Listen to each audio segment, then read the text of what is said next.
Hi all, అస్సలం వాలేకుమ్. ఎలా ఉన్నారు? అందరూ బాగున్నారా? నేను కూడా చాలా బాగున్నాను. ఈరోజైతే నేను చికెన్ ఫ్రై ఎలా ప్రిపేర్ చేసుకోవాలో చూపిస్తాను. సో దాని గురించి అయితే నేను ఒక 4 లెగ్ పీసెస్ అయితే తీసుకున్నాను. బాగా క్లీన్ చేసుకొని తీసుకున్నాను. సో వాటిని ఒక్కొక్కటిగా నైఫ్తో ఘాట్లు పెట్టుకోవాలి. సో అలా ఘాట్లు పెట్టుకుంటే మనం మిక్స్ చేసుకున్నవన్నీ వాటి లోపల వరకు వెళ్ళి కుక్ అవుతాయి. సో టేస్ట్ కూడా చాలా బాగుంటుంది. సో ఇందులో అయితే నేను ఒక tablespoon ginger garlic paste వేసుకున్నాను. తర్వాత ఒక టేబుల్ స్పూన్ సాల్ట్ వేసుకున్నాను అండ్ 1 టేబుల్ స్పూన్ కారం యాడ్ చేసుకున్నాను. తర్వాత టేస్ట్కి తగ్గట్టు కొంచెం పసుపు యాడ్ చేసుకున్నాను.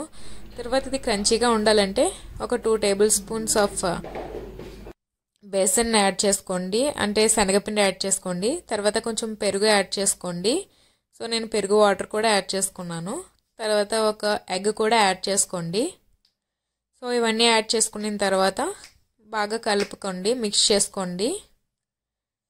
బాగా అన్నీ కలిసేటట్టు మిక్స్ చేసుకోండి. నేను ఎలా అయితే మిక్స్ చేసుకుంటున్నానో మీరు కూడా అలానే మిక్స్ చేసుకోండి. ఇవి మిక్స్ చేసుకున్న తర్వాత ఒక 4 అవర్స్ మ్యారినేట్ చేసుకోండి. మ్యారినేట్ అయితే అయిపోయింది. ఆయిల్ హీట్ చేసుకుంటున్నాను.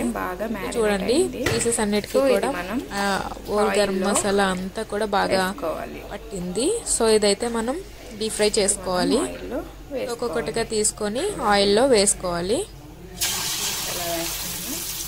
చూడండి, ఆయిల్ ఇలా మరిగేటప్పుడు మనం యాడ్ చేసుకోవాలి ఒక్కొక్కటిగా. ఫ్లేమ్ మీడియం టు హై ఫ్లేమ్లో పెట్టుకొని ఫ్రై చేసుకోండి. మధ్య మధ్యలో కలుపుతూ ఉండండి. సో అటు ఇటు టర్న్ చేసుకొని బాగా ఫ్రై చేసుకోండి. సో అయితే బాగా ఫ్రై అవుతున్నాయి. సో కేర్ఫుల్గా ఉండండి ఆయిల్ దగ్గర.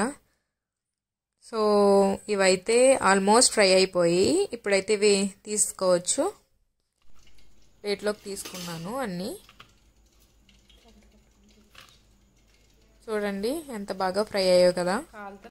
చాలా కలర్ఫుల్గా కనిపిస్తున్నాయి, చాలా టేస్ట్గా కూడా ఉన్నాయి. ఎప్పుడైనా మీరు చికెన్ ఫ్రై చేసుకుంటే ఇలా ట్రై చేయండి, చాలా టేస్ట్గా ఉండింది. సో ఇక్కడ మా ఆవిడైతే వచ్చాడు తినడానికి. సూపర్గా ఉందంట. So bye bye, don't forget to subscribe my channel.